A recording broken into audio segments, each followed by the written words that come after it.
첫 번째 주인공은 이 전한길 씨와 이준석 대표가 부정선거를 두고 이 토론, 공개 토론을 하기로 했다는 소식입니다.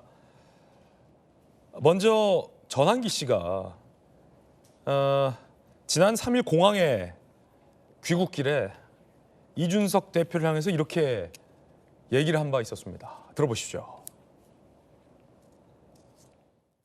대한민국의 선관위에 대해서 국민들이 많이 불신하잖아요. 전한길이 주장하는 게 뭔데요? 개선하자. 부정선거가 있으면 있었는지 없는지 나도 몰라. 개선하자고. 투표함 열어보고 서버 까보자 하면 되지 않습니까? 반박해 보십시오. 제가 뭘 잘못했습니까? 개선하자는데 뭐가 잘못됐습니까? 저는요, 부정선 음모론자가 하는 사람이 범인입니다. 부정선거에 대한 의혹을 없애자. 이게 뭐 잘못됐습니까? 이준석 답변해봐. 트럼프 대통령이 음모론자냐? 통계와 자료를 근거로 하는 일론 머스크도 음모론자냐? 라고 이준석 대표를 거론한 겁니다. 그러자 이준석 대표가 조속한 시일 내에 공개 토론하겠다라고 응했습니다. 이번에 전한길이란 예명을 쓰는 전유관 씨가 제가 한 토론 제안에 대해서 4대4로 하겠다고 하면서 본인이 전문가를 불러오겠다는 이해하기 어려운 말을 합니다. 음모론의 전문가가 어디 있습니까? 전문적으로 거짓말하는 사람이 있을 뿐입니다. 저는 혼자 임하겠습니다. 전유관 씨가 4명이 아니라 40명을 데려와도 괜찮습니다. 거짓말과 헛소리를 4명이 하든 40명이 하든 주장이 강해지는 일은 없을 것이기 때문입니다. 조속한 시일 내에 전유관 씨와 공개 토론회를 갖겠습니다. 부정선거론자들의 추태를 한 번에 종식시키는 자리를 만들겠습니다. 이준석 대표는 자신 있다는 겁니다. 공개 토론 해보자라는 겁니다. 이번 기회에 부정선거 이 주장을 척결시키겠다라고 자신감을 내비쳤습니다. 자, 전한길 씨 본명이 전유관 씨였군요. 전한길 씨의 입장도 또 나왔습니다. 들어보시죠. 나는 전문가 4명 왜 데리고 나가는지 알아? 내가 나가면은 분명히 너는 지금까지 이준석이 대선 토론했던 어떤 TV에 나와서 할 때마다 능구렁이 담 넘어가듯이 교묘하게 말장난으로 사람이 헷갈려하게 넘어갑니다. 저는 거기에는 엮여서 가지 않고자 이렇게 제 나름대로 확고한 증거를 걸고 가겠다는 뜻입니다. 이준석, 그 자신 있으면 의원직 그래라. 나는 전한길 뉴스에 모든 명예를 걸고 갈게. 자꾸 거는 건 안 됩니다. 이게 자꾸 걸면 안 되고요. 어쨌든 이 토론을 하는 겁니다. 토론을 하게 됐어요. 부정선거 맞짱 토론이 예고됐습니다.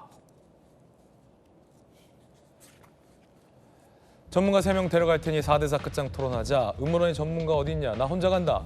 장소와 시간 빠를수록 좋다. 자신 있으면 국회의원직 걸라. 라고 얘기했습니다. 국회의원직을 안 걸었기 때문에 토론 안 하겠다. 이러진 않을 것 같은데. 주진우 의원이 어쨌든 공개 토론 할 것 같아요. 두 사람 다 자신 있어 하는 모습 아닙니까? 일단 먼저 선관위의 선거 부실에 대해서는 제가 지적을 안 할 수가 없습니다. 그동안 소쿠리 투표부터 논란을 자초했던 것도 있고. 그렇죠. 지난 대선에서도 투표용지가 투표장을 절대 벗어나면 안 되는데 길 밖에서 투표용지를 들고 서 있다가 선관위가 공식 사과를 하기도 했거든요. 막 투표용지 나눠주지 않았습니까? 예. 그런 것들이 쌓이다 보니까 지금 선거에 대해서 불신이 많이 쌓인 상황이고요. 더더군다나 선관위가 해킹에 취약하다든지 이런 부분들의 문제가 나왔을 때 그것을 제도를 개선하고 투명하게 좀 더 많은 것을 공개하는 방법으로 대응을 해야 되는데 사실은 국민들을 가르치려고 하는 것이거든요. 거기에 대해서 지금 현재 선거제도가 완벽하니까 더 이상 문제 제기하지 마. 이런 식으로 선관위가 좀 고압적으로 대응해 왔던 것이 문제를 키웠다라고 생각을 하고요. 이게 선거제도가 완벽하지 않습니다. 지금 해외에서 보더라도 우리나라는 지금 수개표 부분들이 부분적으로 들어가 있지만 그 외에도 전자개표라든지 이런 것들이 보조수단으로 합쳐져 있거든요. 네. 근데 네덜란드나 독일 같은 곳에서도 이런 문제점들이 우리나라에서만 있었던 것은 아니고 계속 문제 제기를 되면서 사실상 국민들이 많이 선거에 참여하게 하고 투명성을 높이는 방향으로 하자고 해서 수개표 방식을 더 강화한다든지 감시 인원을 더 늘린다든지 그렇게 해외에서도 선거제도를 개선을 해왔어요. 지금 현재 우리나라 선거제도에도 해외에서 봤을 때도 좀 부조리한 부분들이 있거든요. 예를 들어서 사전선거와 본선거 사이에 간극이 있다든지 그럼 그 사이에 민심의 변화는 어떻게 반영할 거냐라는 문제가 있고 지방선거와 관련해서도 사실 외국인에게 지방선거 투표권을 주는 나라가 거의 없습니다. 근데 그랬을 경우에 우리 대한민국 참정권과 대한민국 국민의 참정권과 충돌하는 부분이 없는지, 또 비례대표제라든지 이런 부분들도 선거제도 개선할 게 훨씬 많거든요. 그래서 그런 부분에 대해서 선관위가 좀 더 열린 자세로 해야 되고, 정치권도 사실은 국민들의 의구심에 대해서 너 이거 이렇게 믿으라면 믿어 이런 식으로 할 게 아니라 좀 더 투명성을 강화하고 감시 인원을 더 늘려야 된다라고 봐요. 감시 방법도 문제 제기하는 부분에 대해서는 더 공개해야 되는데, 선관위 직원들은 늘상 그 업무를 하다 보니까 계속 짜증스러운 말투로 얘기한다든지 그냥 제대로 설명 안 하고 넘어간다, 네. 이런 것들이 불신을 키운 것이고요. 제가 마지막으로 좀 드리고 싶은 말씀은, 윤석열 대선 후보 캠프에서도 또 김문수 대선 후보 캠프에서도 그 대선 후보 자체가 사전 선거에 임했어요.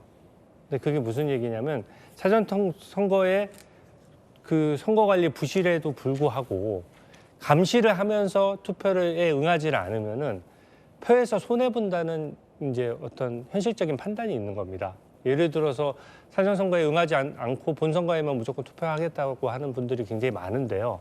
그분들의 우려는 존중하지만, 만약에 모든 사람이 그렇게 해버리면 본투표 당일에 예를 들어서 몸이 아프거나 또 갑자기 중요한 일이 생겨서 투표에 임하지 못하면 전체적인 투표율 자체가 떨어질 수가 있거든요. 그런 현실적인 부분 때문에 대선 후보들도, 우리 국민의힘 후보들이 항상 사전 선거에 임하면서 사전 투표를 해왔다는 점을 말씀드리고요. 그런 면에서 저는 정치권, 저희 국민의힘도 앞장서서 이번에 또 선거에서 정말로 철저히 감시하고, 지금 제기하는 문제점들에 대해서 이런 지하에 이거 아니다 이렇게 할 게 아니라 좀 더 개선하는 방향으로 하고, 선관위에 좀 더 많은 개선 요구를 하는 방식으로 투표율을 저는 높여야 된다고 생각합니다. 그럼 이참에 이 전한길 씨와 이준석 대표의 이 공개 토론회를 주진우 의원실에서 주관을 하여서 국회에서 제가 심판을 보면 되는 네, 토론해보는 거 어떨까요? 네. 아니, 저는 문제점들에 대해서 지적한 걸 다 봤어요. 네. 그리고 선관위에서 사실 법사위 같은 데서 선관위원 그 사무총장이나 이런 분들한테 얘기를 했는데, 그분들의 답변이 저는 조금 더 제도를 개선하는 방향으로 가야 된다고 봅니다. 좀 의심하는 분들이 있으면 그 의심을 할 수 없도록 더 만드는 것이 선관위의 의무지. 이거를 더 긍정적인 방법으로 승화시킬 방법을 찾아야 된다. 예, 저는 그런 부분은 의미가 있다라고 봅니다. 네. 양태정 변호사님, 자, 이 토론도 굉장히 흥미로울 것 같은데, 사실은 이 선관위 부실 선거와 의도를 갖고 누군가가 투개표의 결과를 바꾸려고 했다라는 이 조작 선거, 통상 부정 선거는 사실은 굉장히 다른 차원의 이야기라, 이준석 대표와 지금 전한길 씨의 토론이 굉장히 흥미롭고 재밌을 것 같아요. 어떻게 보십니까? 단순히 흥미나 이제 콘텐츠적인 측면에서는 재미는 있을 것 같습니다. 두 사람 다 말을 굉장히 이제 세게 하고 또 이제 자극적인 말을 하시는 분들이니까 재미는 있겠지만, 사실 저는 이 내용 자체가 별로 의미가 있을 것 같지는 않습니다. 부정선거에 대해서는 이미 뭐 법원이라든가 선관위 자체 조사라든가 여러 감사원 조사에서도 뭐 부정선거 같은 건 없다라는 걸 이미 여러 차례 국가기관이 공인을 했기 때문에 부정선거 자체는 좀 음모론이라고 생각을 하고요. 근데 다만 앞서 주진우 의원님 말씀하신 것처럼 선관위 자체에 부실이 있었던 것은 맞습니다. 그렇기 때문에 뭐 선관위 내에 뭐 말씀하신 뭐 관리 부실을 넘어서 또 내부 채용 비리 같은 걸로도 지금 재판이 진행되고 있는 걸로 알고 있는데, 그런 부분에 있어서 사실 선관위가 이제 약간 독립적인 기구이기 때문에 뭐 감시라든가 견제가 많이 취약했던 건 사실이거든요. 그래서 선관위 자체적으로 개혁은 필요하지만 그걸 부정선거로 나서 사실 뭐 특히 사전투표 같은 거에 굉장히 이제 이게 과연 의미가 있나, 아니면 이게 공정하냐라는 거에 대한 의심이 제기하시는 분들이 일부 있는데, 사실 사전선거제도는 어쨌든 투표율 자체를 굉장히 높이는 국민의 참정권을 위해서는 필요한 제도라고 생각을 하거든요. 그렇기 때문에 부정선거는 음모론이지만 뭐 내용 자체는 재밌을 것 같습니다. 토론 내용 자체는. 네, 사실 주진우 의원 얘기했던 것처럼 선거제도가 완벽한 선거제도라는 건 없거든요. 사전투표도 만들어진 지 불과 얼마 안 됐습니다.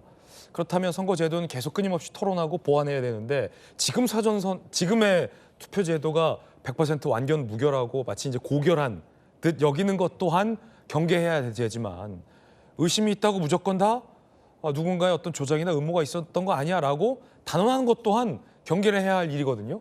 그렇기 때문에 그런 차원에서 이런 토론회가 과연 좀 건전한 어떤 사회적 경종으로 나아갈 수 있을지, 아니면 그냥 말싸움으로 끝날지, 김주영 의원님 어떻게 보십니까? 일단 선관위의 어떤 선거 관리의 부실함에 대해서는 여야 할 것 없이 상임위에서 질타가 이어졌다고 저는 생각합니다. 다만 이제 이게 곧바로 그러면은 선거의 어떤 부실 관리가 부정선거이냐, 그건 또 차원이 다른 문제이기 때문에 이 부분을 같이 놓고 뭐 얘기해서는 안 된다고 생각하고요. 그런 점에서 선관위도 굉장히 대우각성하고 재발하지 않도록 노력을 해야 된다라고 생각합니다. 두 번째는 이 부정선거 관련한 여러 가지 재판들이 있었어요. 그런데 단 한 건도 부정선거가 맞다라고 인정한 재판은 없었습니다. 예. 그러니까 사법부에서도 그 수많은 부정선거 음모론에 대해서 그거 아니다라고 이미 100여 건 이상의 어떤 그 판결을 통해서 이미 결론을 내린 바가 있기 때문에 이 문제를 가지고 다시 이렇게 전한길 씨하고 이준석 대표가 토론을 한다는 것 자체도 참 초현실적인 이야기라고 저는 생각해요. 소모적인 논쟁이라고 생각합니다. 여기에 말려드는 것 같은 생각도 들기도 하는데요. 전한길 씨가 과연 데리고 온다는 전문가 3명이 누군지도 잠옷 궁금하고요. 이 부정선거 음모론에서 그렇게 많은 전문가가 있다는 것도 놀라운 사실인데 굳이 또 한 5, 6개월 만에 지금 미국에서 오는 길이죠. 거기에 이준석 대표를 거론을 했기 때문에 이준석 대표로서도 뭐 참을 수는 없었겠죠. 그런데 이 토론이 실제로 성사가 될 수 있을 것인가? 저는 그것도 퀘스천입니다. 이게 그래요? 예. 될 것 같지 않아요. 전한길 씨가 또 이런저런 핑계로 왜 혼자 나오냐, 4명 나오라니까 이렇게 하면서 뺄 것 같은 생각도 들거든요. 그래서 이거는 결과가 어떻게 될지는 조금 두고 봐야 될 것 같고요. 다만 모두가 지적하듯이 선관위가 다가오는 지방선거에서는 한 점 이런 의혹이 다시는 나오지 않도록 철저하게 선거 관리를 잘 해야 된다라는 말씀 다시 한번 드립니다. 예. 자, 이준석 대표가 지난해 1월에 거듭 이렇게 강조했었습니다. 들어보시죠. 이 악성 종양과도 같은 부정선거 음모론을 지금 도려내지 못한다면 대한민국의 미래에 희망은 없습니다. 부정선거 음모론자들이 계속 보수를 참칭한다면 대한민국의 보수는 영원히 집권에 대한 생각을 내려놓아야 할 것입니다. 저는 이 순간부터 부정선거 음모론과의 전쟁을 선포하겠습니다. 이 전쟁은 민주주의를 위한 싸움이고 합리적인 이성을 회복하기 위한 싸움이며 건전한 상식을 되찾기 위한 싸움입니다. 최근에는 한국사를 가르치는 유명 강사인 전한길 씨가 부정선거 음모론을 두둔하는 발언을 해서 물의를 일으켰습니다. 언제 어디서든 어떤 방식으로든 토론할 용의가 있으니 저에게 연락을 주십시오. 자, 그 국민의힘 내부에서도 이 부정선거와 관련된 뭐 말이 있습니다. 함께 보시죠. 장동혁 대표가 당무감사위원장에 임명한 이호선 교수가 과거 이제 부정선거 음모론을 주장했었다라는 논란이 있고요. 윤리위원장에 임명한 윤민우 가천대 교수도 동조를 했었다라는 지적이 있었습니다. 김민수 최고는 부정선거가 있다 없다는 수사를 완벽히 하기 전에 알 수 없다라고 말한 바 있었는데 김우식 교수님, 예. 트럼프 대통령 보니까 검찰 보내서 압수수색 해갔던데 지금 이 전한기 씨나 뭐 다른 분들이 하고 있는 얘기가 한번 검증을 해보자라는 취지잖아요. 예. 국민의힘 지도부도 마찬가지고. 그런데 이제 그게 지지자들에게는 부정선거가 확실하다라는 어떤 자기 확신적 편향으로 가서 이 다른 사람들과 어떤 공감대 자체가 좀 교집합이 없어지는데 말 나온 김에 토론만 할 게 아니라 좀 한번 선관위가 제대로 이 철저한 선거 관리, 투표 관리 하고 있는지 자체 검증을 맡겼는데 선관위가 채용도 뭐 자기들끼리 다 채용한 집단 아닙니까? 그러니까 그런 기회도 좀 필요하지 않을까요? 그러니까 주진우 의원이 말씀 잘하셨는데 선거 관리 부실과 거대한 부정선거 음모와는 차원이 다른 거죠. 근데 저도 우리 지역에서 또 우리 당을 지지하는 분들 만나면 가장 당혹스러울 때가 부정선거 때문에 떨어진 게 아니냐라고 이야기하면 저를 생각해서 해주는 이야기인데 정말 답변하기 당혹스러워요. 그래서 이건 선거관리 부실에 대해서는 수많은 제도적 개선과 수많은 문제 제기가 있습니다. 그래서 이것들도 순방향적으로 굉장히 좋은 결과를 내면서 좋아지고 개선되면 좋겠는데 이러한 선거관리 부실에 대한 합리적인 문제 제기조차도 거대한 부정선거 음모론의 목소리가 크기 때문에 선관위가 그런 식으로 대응을 하는 거예요. 그러니까 저는 이 부정선거 음모론은 이참에 제가 토론회가 만약에 성사가 된다면 확실하게 불식을 시켰으면 좋겠고요. 부정선거 음모론의 가장 큰 이유가 사전선거가 사전에 짜여진 그 수치, 예상 수치를 정해놓고 예상 수치대로 사전투표 때 거기에 맞게 용지를 다 집어넣는다는 거 아니겠어요? 저도 그 이야기를 하고 저 선거구도 그 부분에 많이 거론이 돼서 제가 확인을 다 해봤어요. 그리고 제가 선거를 우리 송파병에서 2번이나 치러봤기 때문에 네. 실시간에 개표하는 그 개표장에서 결과가 저한테 계속 보고가 올라옵니다. 그러니까 사전투표에서 김근식을 떨어뜨릴 수치값을 미리 대입해놓고 수치값에 맞춰서 사전투표 용지를 계속 그만큼 투입한다는 이야기는 현실적으로 불가능한 이야기예요. 근데 그걸 믿는 사람들이 있다는 거. 사후적으로 비슷한 트렌드가 나온다라고 설명하는 것이 마치 사전에 짜놓고 하는 것처럼 이야기하는 건 말이 안 되는 거고요. 그다음에 중요한 것은 부정선거론의 가장 큰 이 병폐는 우리 당이 부정선거론에 휩싸여 있는 한 우리가 잘못해서 졌고 우리가 민심을 제대로 부응하지 못해서 졌다는 자기 반성을 못하게 해요. 왜? 우리 때문에 진 게 아니라 부정선거 때문에 졌기 때문에 우리는 더 억울하다고 생각하는 거예요. 우리는 잘못한 게 없다고 생각하는 거예요. 그러나 선거에서 참패를 당하면 김근식이 송파병에서 선거에 졌으면 내가 뭘 잘못했는지를 따져보고 더 열심히 해야 되겠다 생각해야 되는데 우리가 아무리 져도 좀 부정선거 때문에 졌기 때문에 우리는 죄가 없어. 그래서 이렇게 계속 극으로 가는 거거든요. 저는 그래서 부정선거론의 가장 큰 폐해는 선거에 지고도 선거에 진 이유를 자기로부터 찾지 못하고 그 당으로부터 찾지 못하는 그리고 부정선거론의 책임을 전가하는 책임 회피, 면피를 주기 때문에 저는 문제가 크다고 생각해요. 그래서 이참에 이준석 대표하고 전환길 제발 발로 빼지 말고 제대로 토론해서 부정선거론의 싹을 좀 저는 이참에 도려냈으면 좋겠습니다. 진짜. 네. 한동훈 전 대표가 지난해 7월에 이런 얘기했었습니다. 들어보시죠. 지금 현재 이 음모론이 정말 많이 퍼져 있구나 이런 걱정을 정말 했어요. 그러다 보니 책임 있는 사람들 그리고 어떤 지위에 있고 그 사람이라면은 허튼 소리 안 할까 그런 사람들의 말이 중요한 거예요. 그런 면에서 저는 윤석열 대통령이 부정선거 음모론을 그렇게 표면화시켰다는 것을 대단히 큰 잘못이라고 생각해요. 대통령 같은 사람이 문제를 제기하잖아요. 그러면 대통령이 말했는데 뭔가 있겠지 우리가 모르는 뭐 다른 정보가 있겠지 이런 거거든요. 그런 정보 없습니다. 그런 정보가 있으면 지금 나와야죠. 왜 아무도 여기에 대해서 근거를 대는 사람이 없나요?